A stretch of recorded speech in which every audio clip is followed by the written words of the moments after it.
Welcome to Stuff You Should Know, a production of iHeartRadio.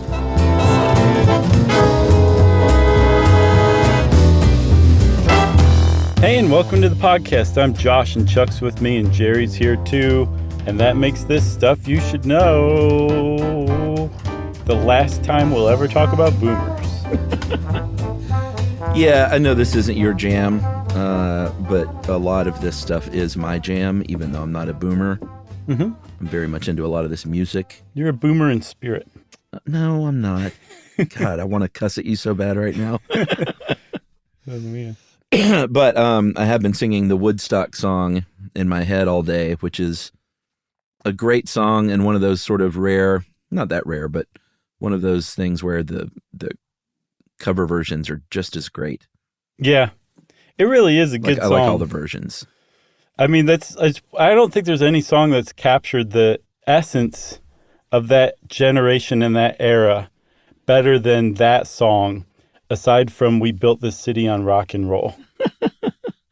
Yeah, and you know, I don't know if many people understand that it is a song written by Joni Mitchell, not Crosby, Stills, Nash & Young. She wasn't there either. David Geffen was her manager and said, nope, you can't go. You have to be on Dick Cavett on Tuesday, and I'm worried you won't make it back in time. Which is crazy. She would have been amazing at the concert, but they released that recorded version within a month of each other, which I never knew. Just about 6 or 7 months after, or 8 months after the concert. But I didn't know there was another version released also that same year from a British band called Matthews Southern Comfort. Oh, boy, they really had some bad names back then. And I just listened to it, and boy, they really take all of the passion out of it in that version, and they just completely wholesale skip the coolest line, I think, in the song, which is they just say, we are stardust, we are golden, and we've got to get ourselves back to the garden. They don't have that lyric in the middle, we are billion-year-old carbon, which is so hippy-dippy and amazing. Oh, I never noticed that. It's true, though. They're right. Joni Mitchell was right. They just skip it, and it's just very mellow and lame to my ears. It's like shoegaze drone. Yeah, I don't know. Apparently that was the biggest hit out of all of them, though, which I had never No way. Heard. Yeah. Maybe in England, I don't know. Oh, okay. Thumbs down for me. Yeah, same here. I haven't even heard it, but it sounds sucky. Yeah. So we are talking about Woodstock, and I think it's one of those things. I'm probably in the majority for our age group. I've heard of it. I've got images of the film in my head. Sure. I have I could rattle off probably 4 or 5 people or bands that were there that played. That it rained and it was muddy and there was brown acid and all that stuff. Uh-huh. The thing is when I was researching this, I was like, this really was like a really interesting event. Yeah. And it's not necessarily because it was just so culturally significant, although it turned out to be, or that it was just such a special, magical, cosmic moment, which I'm sure if you were there are a lot of people who believe that.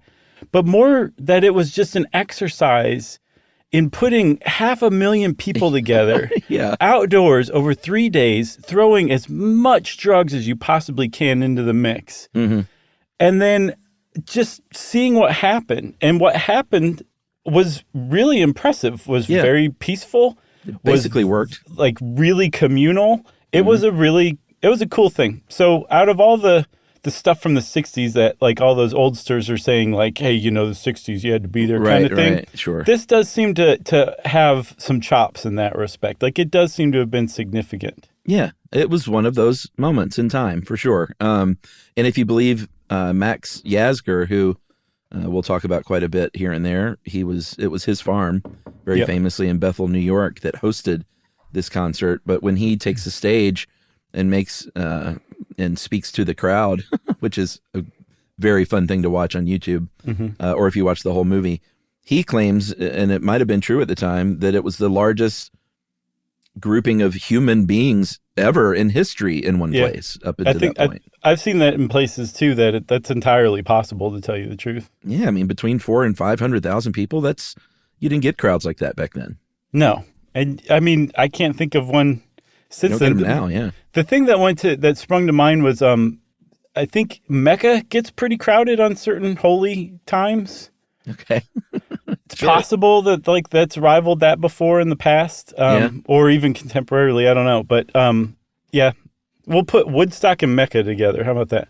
Yeah, but even you're right though. When you think about the biggest like outdoor, there are no outdoor arenas that hold anything close to this. Right. But even when they say like, all right, we're gonna take over this part of Central Park or whatever, or just this area, it doesn't really like a couple of 100 to 300,000 people is like a huge deal. So this is 400 to 500,000. I mean, the biggest, hugest college football stadiums in the United States maybe crack 100,000, and those things are just massive. Yeah. So imagine 4 or 5 of those filled to capacity, all dumped into just one of them. That's just amazing. On acid, yeah.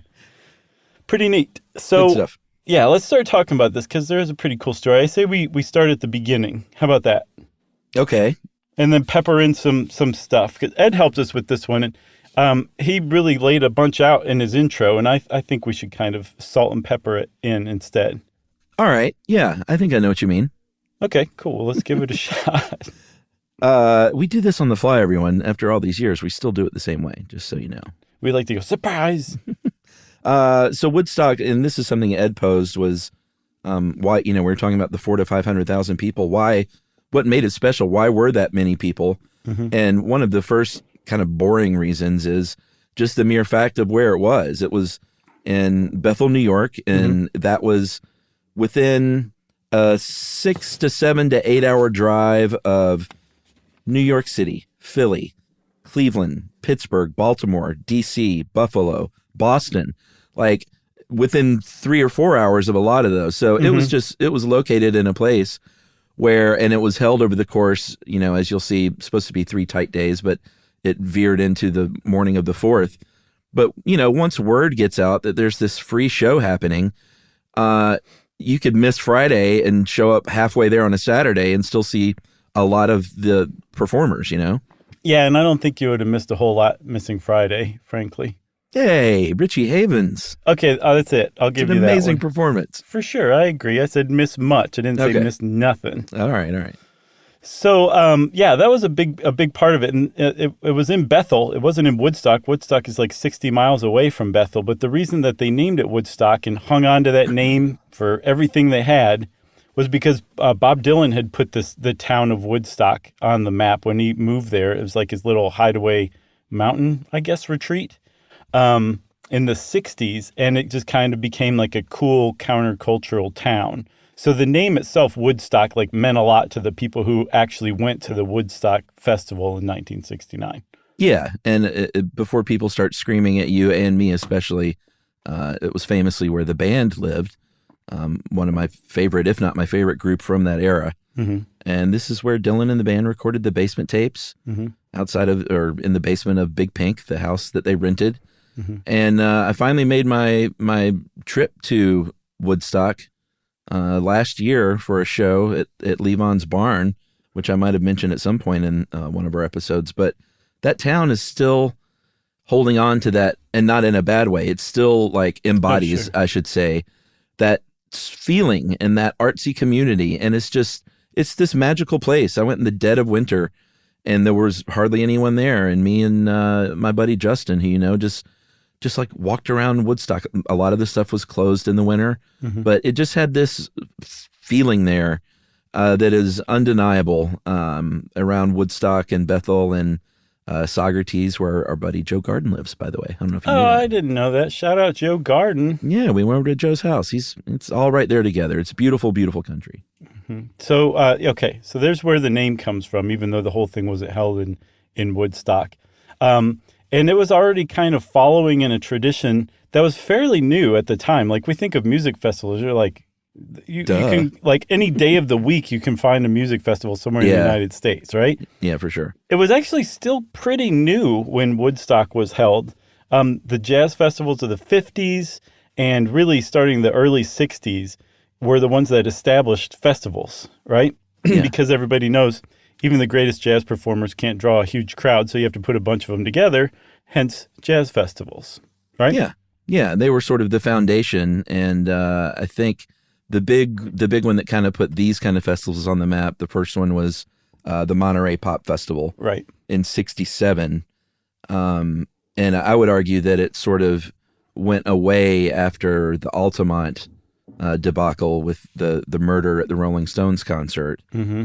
And I think I'd have to look it up. I'm sure there were some festivals here and there, but I think Perry Farrell and Lollapalooza brought it back. I think it was down for a couple of decades. You're absolutely right.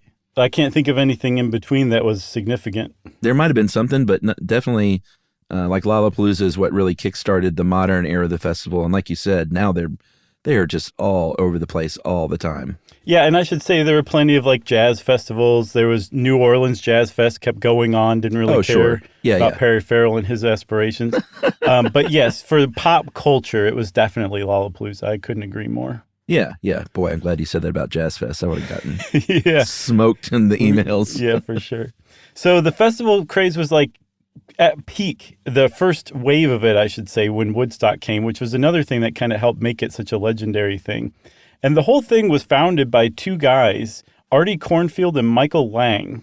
Two guys put on Woodstock, and they did it with the backing of two kids, one of which came from a very, very wealthy family, a pharmaceutical dynasty, John Roberts, and his friend Joel Rosenman. They bankrolled this thing. And they actually were looking for interesting countercultural investments, so much so that they actually advertised in the New York Times that they had a bunch of money and they were looking for interesting investments. And it turned out Artie Cornfield and Michael Lang already knew Roberts and Rosenman, and they had built like a recording studio together. And that kind of gave blossom to this whole Woodstock idea. Initially, it was going to be a one-night benefit concert in Woodstock with Dylan as the headliner. That's Bob Dylan, for those of you who aren't in the know like me. Right. And it was going to pay for a music studio that they were going to build in Woodstock. That was the first idea of Woodstock. And then all of a sudden they're like, well, who else could we have? And who else could we have? And all of a sudden the music festival became way more important than the music studio that it was originally intended to help build. Yeah, absolutely. And then, once they had this idea, they started searching around for a place, and they tried Woodstock, I think probably first because, like you said, the cultural significance. And then they moved on to Joe Garden's house in Saugerties. Mm-hmm. And then Joe Garden said, get off my lawn. And they're like, all right, not this place, I guess. Wasn't quite big enough, although Joe's house is great. It's like a little museum, as you can imagine. I've seen pictures. And then Wallkill, which is nearby as well. And they all, smartly were like, no, like we can't host something this big. Have you ever been out here? You're out in the middle of farmland and forest, and we can't hold a rock concert here. Yeah. And this is when a gentleman named Max Yasgur, who was portrayed by Eugene Levy in the movie, what was the movie? Was it? Oh, you're serious? Oh, yeah. It was. I thought you were going to say he portrayed him in the documentary. No, not Finding Woodstock, but something Woodstock or Woodstock Ahoy. I think that was the name of it. But when you look at Max Yasgur, he looks a lot like Eugene Levy, so it was great casting.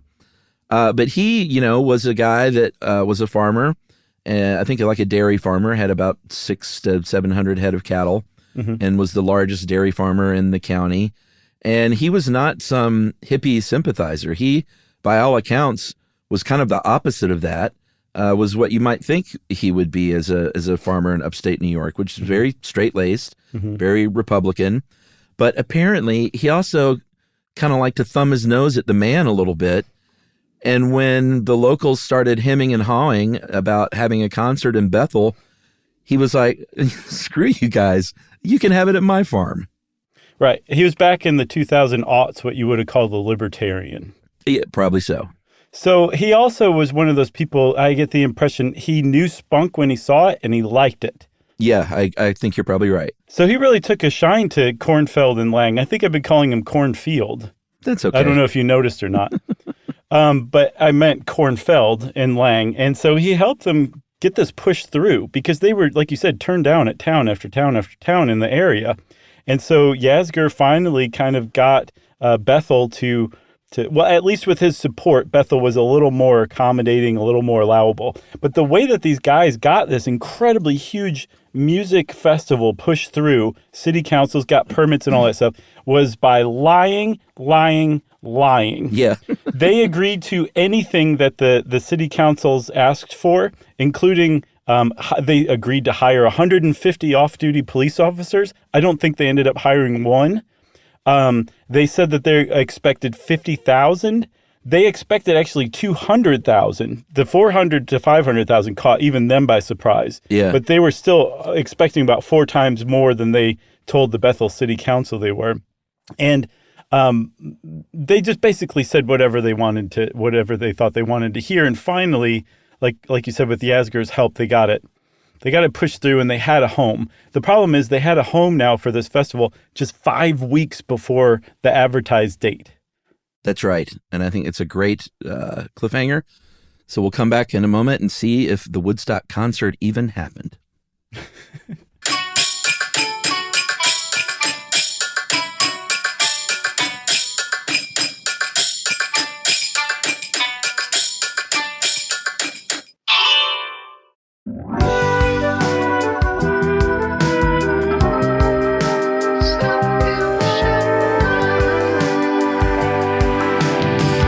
Well, right. Did it go down?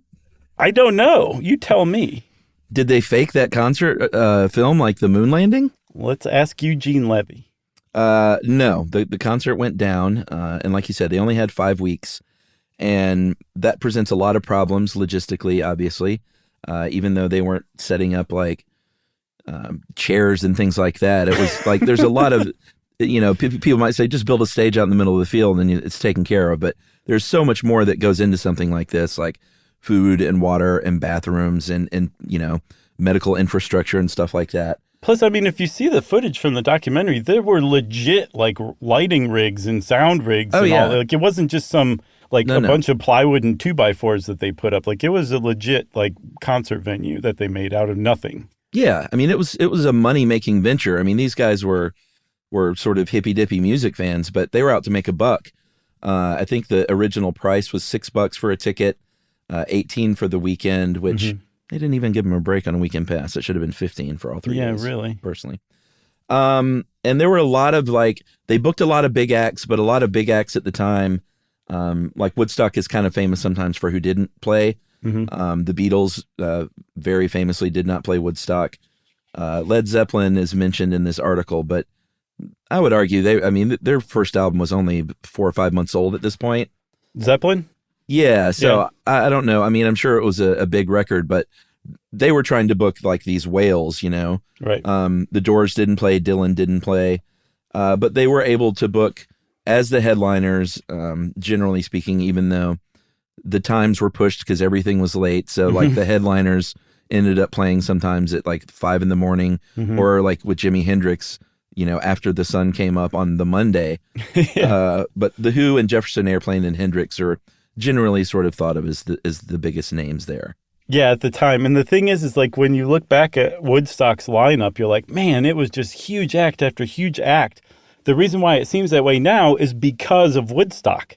Like a lot of these performers were not huge at the time, but they became huge. Even the Who, they credit the Woodstock performance for giving them a huge boost, basically taking them from rock stars to rock superstars, like arena rock stars, basically, in just a few months. So it's easy to kind of take for granted that all of these were big acts, but they definitely weren't. And a lot of them got paid relatively peanuts, like there were a lot of bands that took $5,000 or less to play at Woodstock.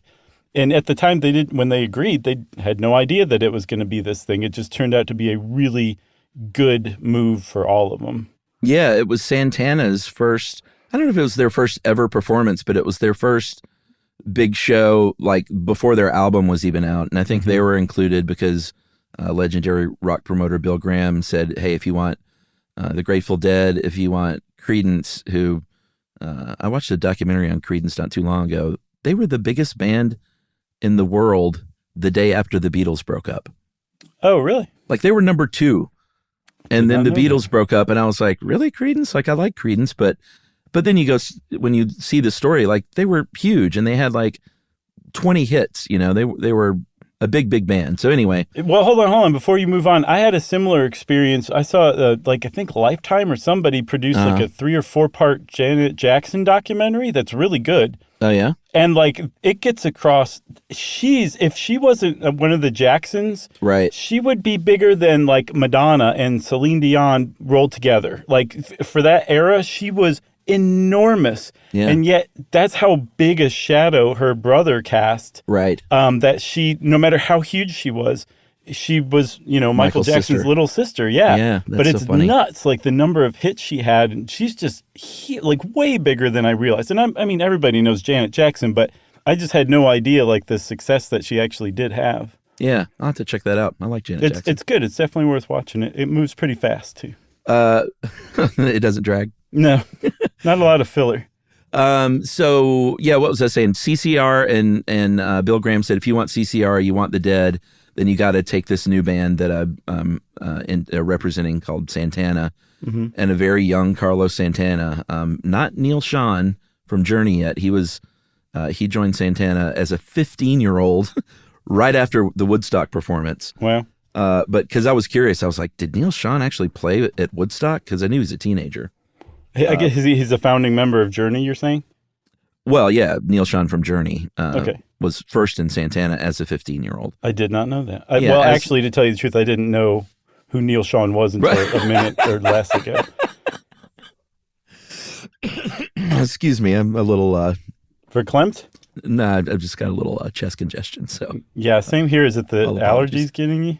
It is. I've been. I haven't felt bad at all, but anyway. Oh, good. So yeah, Neil Schon, founding member of Journey, was in Santana as a 15-year-old alongside Greg Rowley.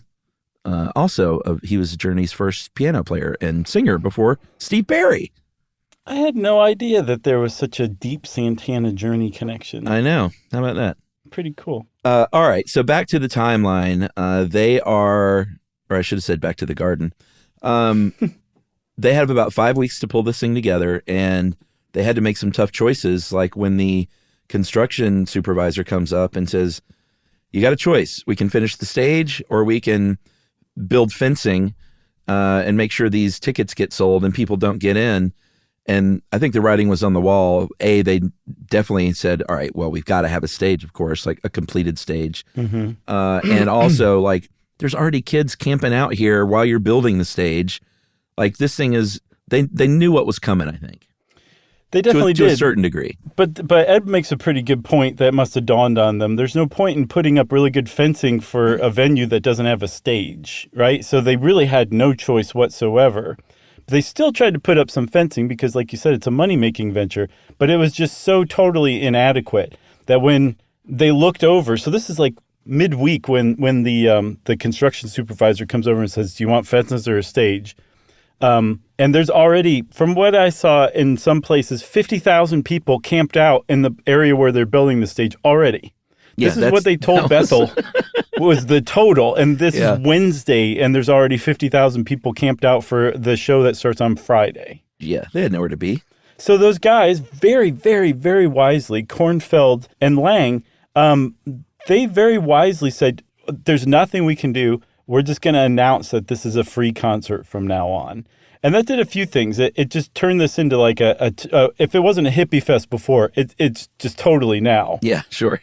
Because it's a free concert featuring some really huge acts. And then secondly, I think by not putting up really good fences, they prevented gate crashing, like actual real gate crashing, which I think would have cast a really different vibe over the whole festival. Because if you enter a festival, if the first thing you do when you come into a festival is break the law or steal, essentially, you're stealing the ticket price. Yeah. That just kind of puts a spin on your experience from that moment on. No one really had that experience at Woodstock because the guys said, fine, it's free. And it prevented that. And I think that helped really lay the groundwork for the vibe that was, that grew at that festival. Yeah, you can't complain about inadequate water and food supplies when you have crashed a free concert. Very good point. Although people would do that today, but they didn't back then. For sure. So after they announced it, though, Chuck, they were like, it went from like a pretty big concert. Remember, they were expecting a couple 100,000, which is huge, to at least double that. Because word spread really quickly, and people just started coming from all of those cities within a 7-hour drive, and people were driving there. That's really the only way to get there, aside from a helicopter. And very few hippies at the time had helicopters that they could fly themselves. So everybody was driving their car, probably 10 hippies to a car, and those cars started to pile up. Not like on top of one another, but right around one another. And people just started realizing, like, we're not going to go any further. This is where the line to get in begins, is where our car is now. So everybody just left their cars and started walking miles in some cases to the farm, to where the stage was. And that they were like, we'll come get our car in a couple of days. Yeah, absolutely. That's the right thing to do. They could hear Richie Havens in the distance.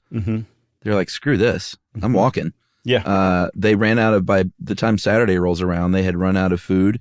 They had run out of medical supplies.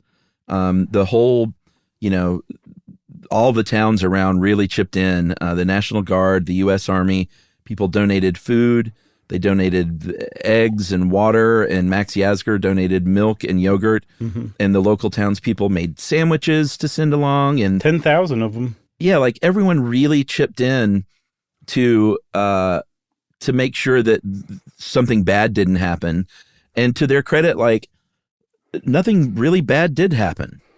No, I mean, can you imagine 500,000 people all getting hangry at the same time?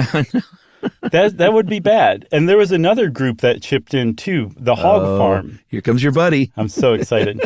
So the Hog Farm was a hippie commune. I don't remember what state it was in. I think maybe Arizona. But they had established themselves as really great at providing security and services at music festivals, hippie music festivals.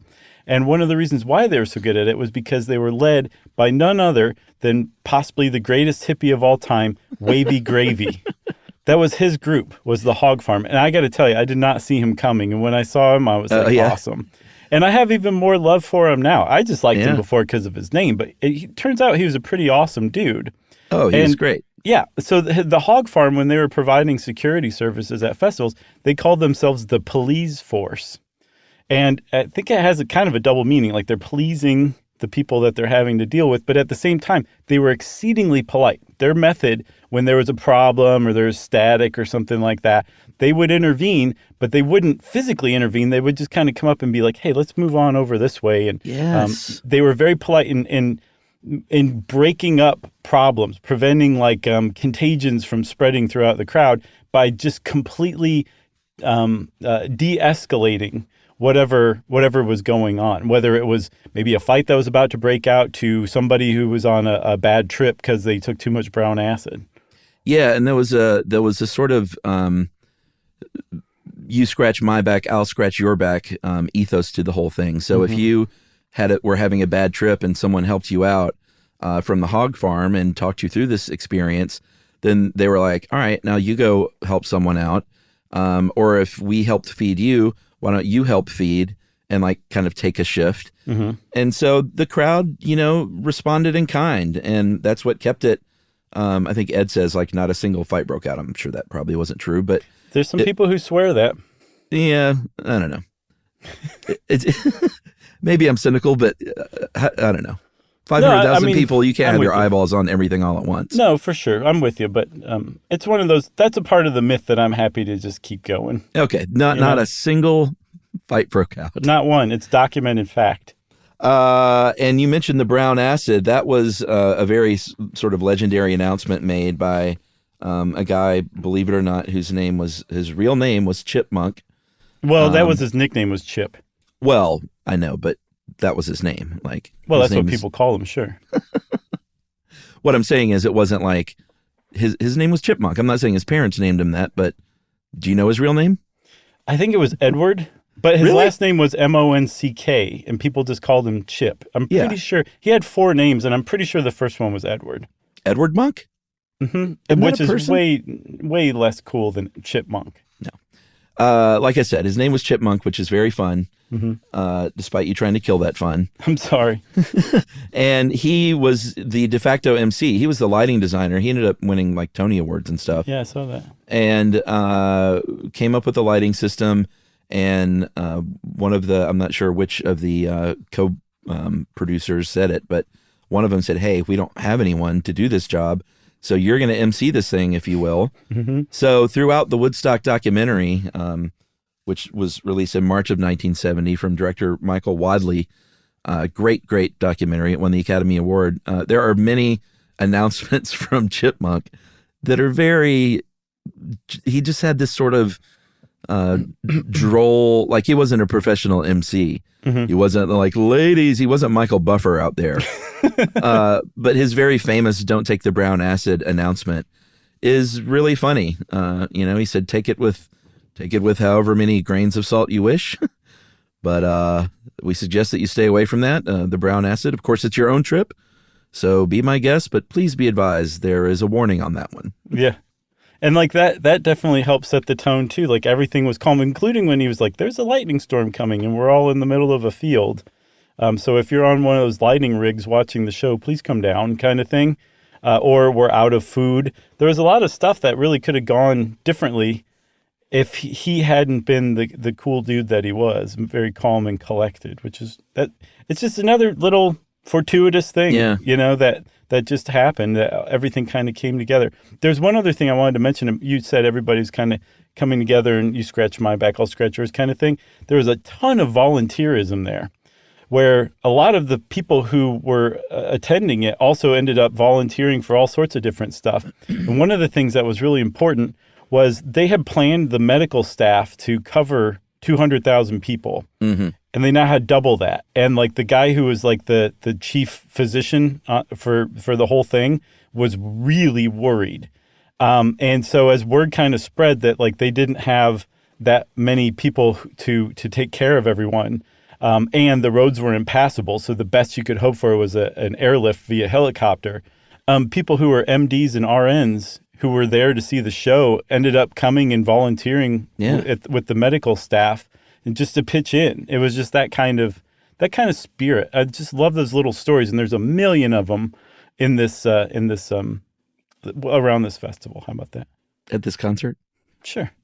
You mentioned the rainstorm. The rain came through Sunday, and it did thin the crowd a little bit. A lot of people by that point were like, all right, this is sort of the last straw. We've had our fun. We saw Richie Havens. We saw Sha Na Na. I would have loved to have seen Sha Na Na.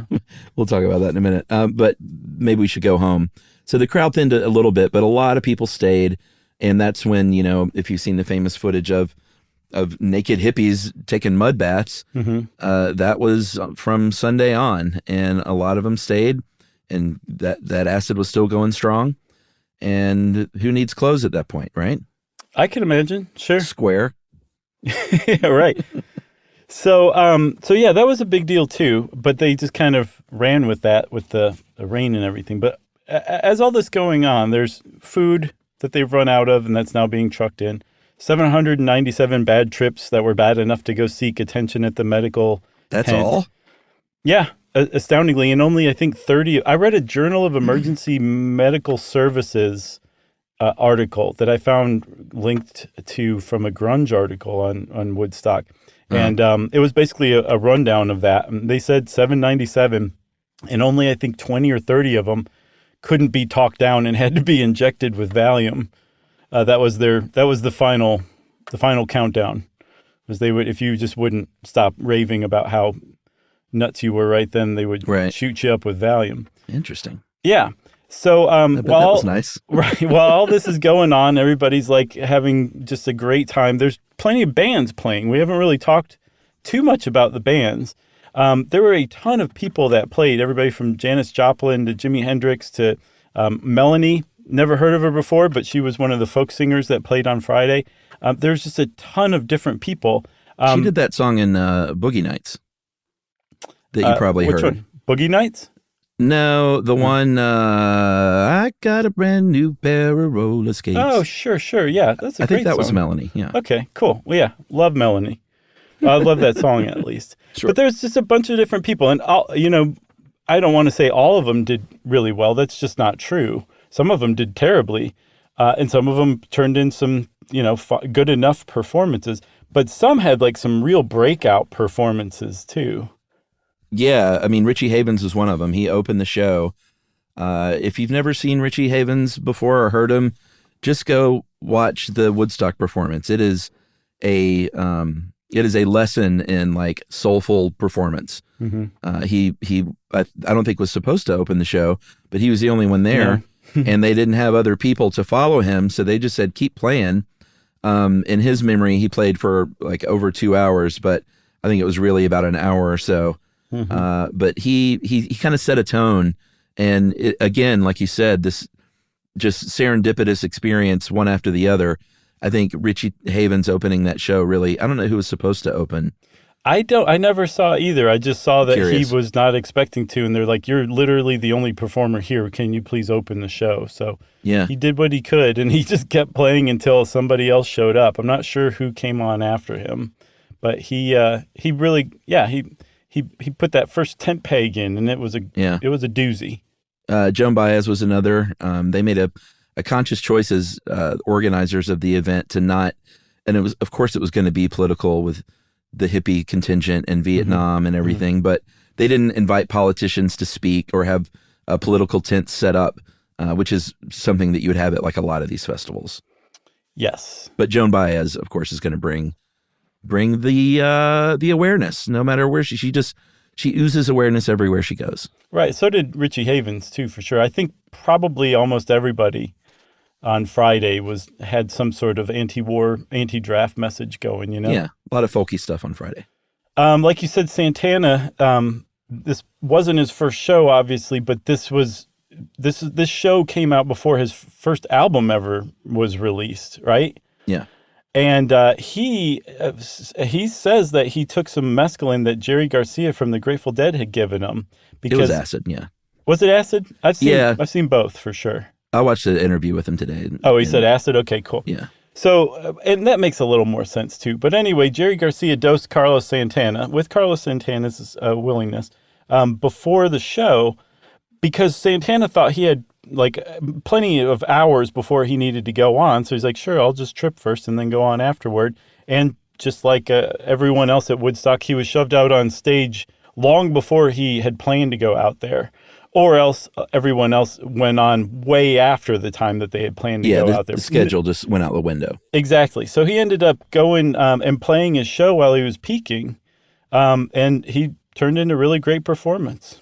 It was great. I mean, you can see interviews with him, like of old Carlos Santana talking about his experience and talking about how the neck was like moving in his hands like a snake, and he said, I kept saying to myself, like, slow down, man, slow down. But then he's like, or am I playing, the perfect speed? And you could see the rest and I think the rest of the group was on acid too. And they were crushing it. It was amazing. Yeah. Pretty amazing. Who's the pitcher? Doc. Doc Ellis? Doc Ellis. Yeah. Yeah. Who did not crush it, according to their fans. And this is, who knows? I'm sure there's some Dead fans that love this performance, but I think it's widely known within the Dead community that the Woodstock performance by the Grateful Dead was not their best. Don't know what that means. It was like, for the Grateful Dead, it was terribly loose. They played a 50-minute version of Love Light. Oh, good Lord. Love Light is such a terrible song anyway, and one of the big problems with the Grateful Dead is that they always extended that stupid song way too long. A 50-minute version of Love Light, right? I don't know about any of this, so. There's 10, I beseech you to go just listen to a regular Love Light and then imagine 50 minutes of it. Okay. And then and apparently there's 10 minutes of them just basically standing around talking in the middle of that 50-minute Love Light. It was just it was bad. It was not a good performance. And in their defense, a rainstorm had just blown through and the stage was hot, electrically speaking. And they kept getting shocked. Yeah, that was part of it. I don't think that was all of it. Right. So I think what I'm reading for you is what could have been a 90-second fix ended up being 10 minutes. Basically, yeah. And I think that I have the impression that they were playing Love Light still while they were standing around talking to one another too. I just couldn't stop. Yeah. And I saw the set list and it looked like it had it was possible it could have been something really great, but I get the impression that they just weren't in the right mindset right then. I always forget that you had a little dead spell. Yeah. A little. You never like followed them around or anything like that, did you? No, they were gone. I remember I had a chance to see their last show at the Omni. One of my friends had just gotten into him. It was like, dude, you got to go. Come on, let's go. And I was like, I'll just catch him next time. That was a famous thing of mine. They did that with Stevie Ray Vaughan, Pink Floyd, a lot of people. Yeah, I was just like, I'll just catch him next time. So I've learned now to just be like, okay, yeah, I'll go. That's why you will travel to go see Air Supply. Man, that shit was so you're not good. You're not going to take that chance. No way. They might run out of air. No, they have a full supply. Oh, okay. So the Dead's performance is supposedly not so great. No. CCR did play, and apparently it's a really good set. But John Fogerty, he's a pretty cranky guy, or at least was back then. Mm-hmm. And I think he kept shouting out that they were the second biggest band in the world. No one believed him. Everyone said, CCR, really? All right. Uh-huh. And he would not release, or he wouldn't sign the release to make it into the Woodstock film. And the Dead was not in the Woodstock film, I don't think either, right? No, the lighting was not good for some reason, I guess because of the lightning and rain that had just blown through. I'm not sure why, but yeah, I saw that it was so bad that they couldn't use the footage. Yeah, so a lot of people who are familiar with Woodstock through the film may be surprised that CCR and the Grateful Dead performed, or cranky Neil Young, who Crosby, Stills, Nash & Young very famously played their second ever show together. Mm-hmm. They'd played one show the night before in Chicago, and this was show number 2, and Neil Young didn't want to sign the release for the film, so I guess they just cut around him. Yeah. Would be my guess. I have a little brief Dead anecdote from recently, actually, if you want to hear it. Should we take a break and hear it right after? No, I think it's a pre-break anecdote. Okay. All right, let's hear it. So I actually downloaded a Dick's Picks, like where it's a live show that I think one of their soundboard guys like picked over the years. And was like, this one's so good, we're going to release it as an album. Okay. So anyway, I downloaded it from iTunes, and I went to go listen to it, and I was about to press play, and I was like, I don't really want to listen to the Grateful Dead again. Wow. But I do want my money back.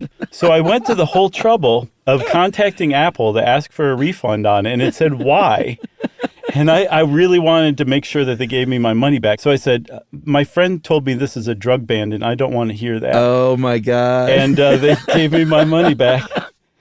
What year was this? Like this year, or 2022. Are you serious? Yeah, it was just a few months ago. That's amazing. Yeah, thanks.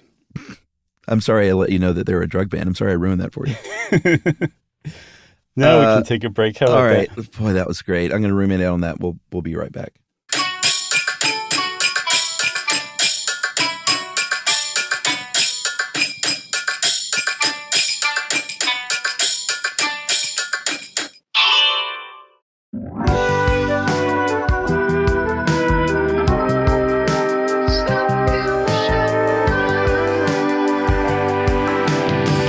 We should mention The Who, probably. They were one of the bigger bands, but like you said, this vaulted them from theaters to arenas after that movie came out. Mm-hmm. But The Who were kind of cranky there because there was no green room.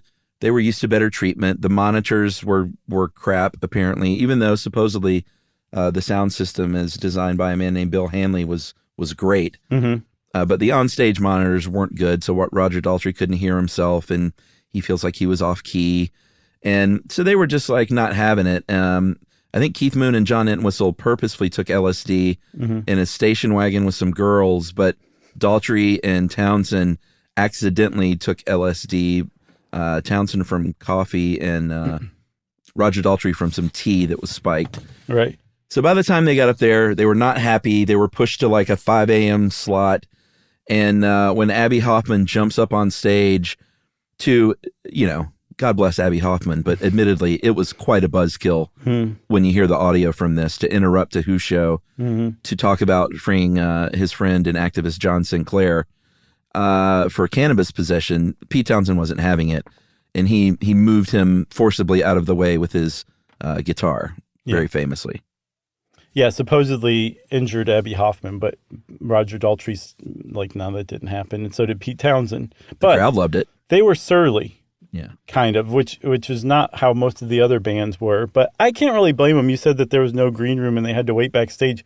I read that they had to wait backstage for 14 hours. Yeah, it was a drag. Anybody would be surly at that point, you know? But they had a really cool thing that happened just kind of serendipitously. Their set got pushed so far back that they were playing the end of it as the sun was rising. And it's really neat in the documentary to see that. You know? That's true. Yeah, so they lucked out. I mentioned Sha Na Na. Yeah. If you've ever seen that Woodstock movie, one of the great performances is from the 50s throwback doo-wop group that became famous for their TV show in the 70s. But you would think it would be antithetical to these hippy-dippy late 60s kids out there, but it was that perfect like nostalgia bomb for them. Like, this is the music they either heard when they were kids or their parents' music, and it was a lot of fun. Yeah. And Sha Na Na was like, they were a club act, and they ended up becoming like Sha Na Na because of that Woodstock appearance. But you said that it was nostalgic. I guess the Kornfeld and Lang tried to get Roy Rogers to sign on. Yeah, he was gonna be the last act and just play Happy Trails to end the whole thing. And Roy Rogers was like, I'm not doing that. Get off my lawn. So we got Van Halen to sing Happy Trails. Oh, yeah, I forgot they sang that. David Lee Roth is cool. That's the pull quote. Can we make that our little Instagram thing? Sure. And then, of course, Jimi Hendrix. We would be remiss not to mention the Monday morning Most People Are Gone performance by the Band of Gypsies. Like, not just Monday morning, Chuck. Monday morning commute time. Yeah. Like the last time for an acid-fueled rock concert. Yeah, and that's where you get the very famous Star Spangled Banner performance. And the reason why he played that is because it was in his contract that he performed last, and that all those delays just bumped him to Monday morning. And what's cool is so many people had cleared out that if you see pictures of him playing, I'm not sure if it's in the documentary or not, people are just hanging around like the stage. Like, fans are just like hanging on the speakers and sitting around watching him like that closely. It just became that loose. Yeah, it was sort of the effect of, like, I don't know if you've ever worked in restaurants, but when you put on your music after the restaurant is closed and everyone's kind of milling about drinking and like cleaning up, that was Jimi Hendrix and the Band of Gypsies. It's crazy. It is crazy. So the Lang, Kornfeld, Roberts, and Rosenman, apparently Lang and Kornfeld were like, guys, we need more money, like a bunch of times. And Roberts and Rosenman actually went back to their families and were like, this is a sure thing. Just give us some more money. And they ended up sinking $1.8 million into the whole thing, which I saw is about $17 million in today's money, which is still not bad considering a concert with 500,000 people. Yeah, but maybe. But they were almost entirely in the red for that. Like, they made basically no money whatsoever. They just lost $1.8 million. And they owed it to Roberts and Rosenman and their families. And apparently Lang and Kornfeld finally paid off the debt in the early 80s. And it was largely because of the documentary movie and the album that was released. Yeah, the documentary made a lot of money, like 30 million plus. And I think that doesn't even count, home video and streaming releases and stuff like that since. But like I said, Michael Wadley won the Academy Award for that. And a very young Marty Scorsese was, I think, one of 7 editors. And I think he was there shooting as well, if I'm not mistaken. And his legendary film editor, Thelma Schoonmaker, or is it, I don't know if it's Schoonmaker or Schoonmaker. Both. Okay. One of the all-time great film editors. She was one of them as well. And that movie boosted a lot of careers for people that ended up, and I think ended up in the film. And I think a lot of people who didn't sign over their rights or refused to have their footage used probably ended up regretting that. Yep. And there's Would be my nothing guess. sweeter than thinking of Neil Young regretting one of his surly decisions, you know? No, I love Neil Young and his surliness. So one thing that came out of Woodstock was that it became a bit of a brand, as seen in like some revivals that were made or attempts. I think there was Woodstock 94. There's definitely Woodstock 99. And then there's going to be a Woodstock 50 in 2019, but it got scuttled. Right, because of the disaster of the last Woodstock, I think. Yes. But there's one thing I want to say. We talked a lot about people pitching in, volunteering, all that stuff. On Monday morning, after Jimi Hendrix finished playing, almost everybody left. But about 8,000 participants, fans, people who came to Woodstock, they stayed behind to help clean up. And this place was trashed when they started. And apparently they did such a good job that archaeologists who excavate the site are routinely frustrated at finding basically nothing. Oh, because really? the 8,000 volunteers who stayed behind to clean up did such a good job at it. That's pretty great. No disasters. I think there were 2 deaths, and it seems like neither one were because of the thing. I think the one reported overdose was later found or believed not to be an overdose and was a heart thing.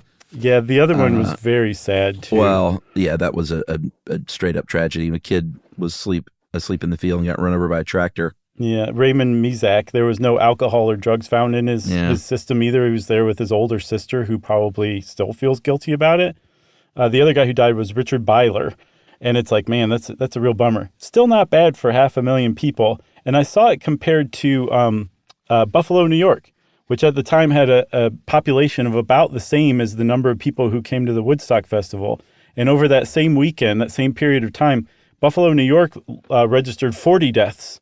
Yeah. There were only 2 at Woodstock. And I can tell you, Buffalo, New York wasn't entirely on acid over that weekend either. Well, but there were a lot of olds, if you factor in age. Sure, that's true. Wait, yeah, that skews it the other way. Still. I know. It's a good wash. There was always the rumors of the Woodstock baby, too. And in fact, at one point in my life, I thought that would have been a fun movie to write. And I think I worked on it for a little while. Someone that finds out that they were the Woodstock baby. But there was not a baby born, in the crowd at Woodstock like the legend has it. I think someone was airlifted and had a baby, and then one was in a car, maybe? Yes, on the way there. Yeah. So no true Woodstock baby, but that still would be a good movie, I think. So what did the protagonists in your script feel like? Was there like they had problems with being the Woodstock baby, or? Well, yeah, I mean, I think the obvious thing to do was make them like Alex P. Keaton type. Yeah, an Alex P. Keaton type. And then he turns into like a they Martin Mull at the end. Yeah, they find free love in the end. Of course, you could write that thing. It writes itself. Martin Mull's the quintessential hippie. That's right. As was Max Yasgur, which is not true. He did not get flipped movie style into being a hippie, but he did get sued by his neighbor, at least one neighbor.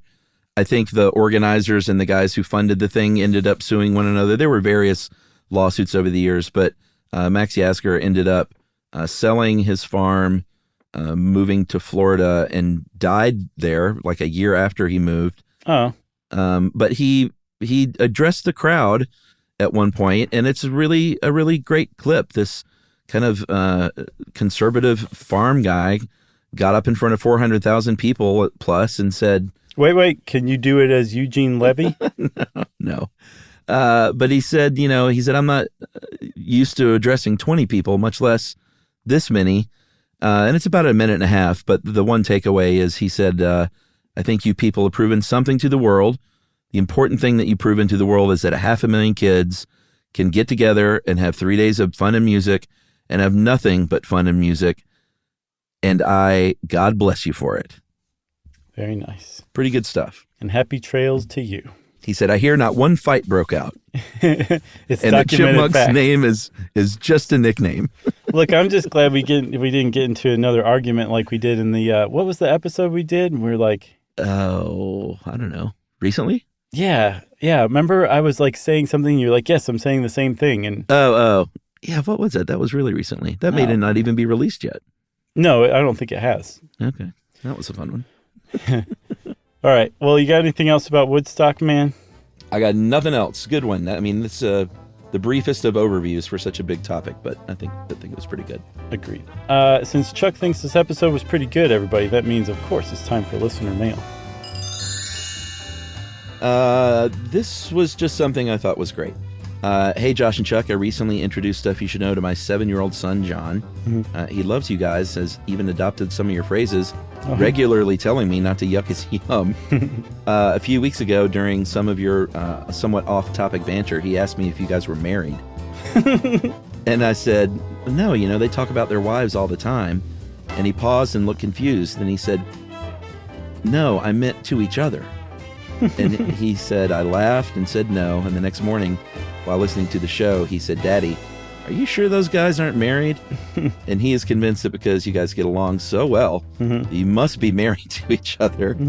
That means Tom and his wife must have a good marriage. Sure. Now he asks me that every time we listen, which is funny. So keep up the good work. We love the content of the show and your on-air chemistry, even if you weren't married to each other. And that is Tom from Baltimore and his 7-year-old son, John. So, hey, John, we're not married. Hey, John. But, if I were gay, you could do a lot worse. Aw, thanks, Josh man. Clark. Yeah. And I so often think about having your beard rub against my chin once in a while. You're like, I prefer my guys a little more fit, but... No, I like something to really kind of grab onto when I'm hugging and kissing. Oh, all right. Well, we could have a good time then. Hey, John, thank you for creating this weird conversation. But thank you for writing in. That was one of the most adorable listener mails I've heard in recent memory. And thank you very much for listening. If you want to be like John and Tom, you said too, right? Yep. And write in to us, you can do it via email at stuffpodcast@iheartradio.com. Stuff You Should Know is a production of iHeartRadio. For more podcasts from iHeartRadio, visit the iHeartRadio app, Apple Podcasts, or wherever you listen to your favorite shows.